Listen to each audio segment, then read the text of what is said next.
Nakikita niyo naman siguro yung kasuotan ko, no? Pati na rin dyan sa background ko, dyan sa dinrawing sa likod ko. At siyempre, pati na rin sa buong itsura ko, mga pre. Wala lang, cartoons pa rin ako. Pero kung mapapansin nyo, medyo gumanda ang kalagayan ko ngayon, mga pre. Meron lang naman nangyaring milagro sa buhay, okay? Meron lang naman nangyaring milagro sa buhay ko nitong mga nakaraang araw, mga pre. So, ikikwento ko sa inyo paano nangyari ang lahat ng ito. At para magsilbi na rin inspiration, okay na. At para magsilbing aral na rin sa lahat ng tao na kung kaya kong magbago, edi magaling ako. Ano sa tingin nyo? Kaya nyo? Feeling? Ba't mo na naman sila inaaway? Ay, sorry.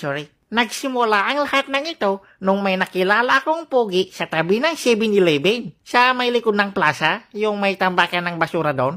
Alam nyo doon? Hindi? K-Dutch. Iyon bagong taon na naman. Lasing na naman ako. Okay lang yan. Deserve ko naman to. Ang dami ko kayang nagawa last year. Okay, never mind.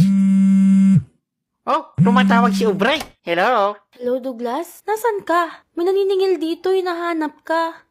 Sino to? Huh? Ako to, si Aubrey. Oh, Ubray. Napatawag ka ata. Oo, kasi may naghahanap sa'yo dito. Nakautangan mo daw. Ay, sus. Namimiss mo lang ako eh. Umamin ka na. Ano ka ba? Ha? Hoy, Douglas, seryoso to.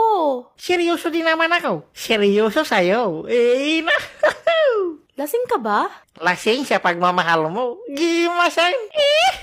Bahala ka nga dyan. Bagong taon na, kahit yung paglalasing mo lang sana yung baguhin mo. Yun na nga, Ubray. Bagong taon. New Year, New Beer. Tsaka mo na lang ako kausapin pag nagbago ka na. Ubray, wag naman ganyan. Pinatay. Bahala kayo. Magbago nga. Anong tingin nyo sa akin, diaper?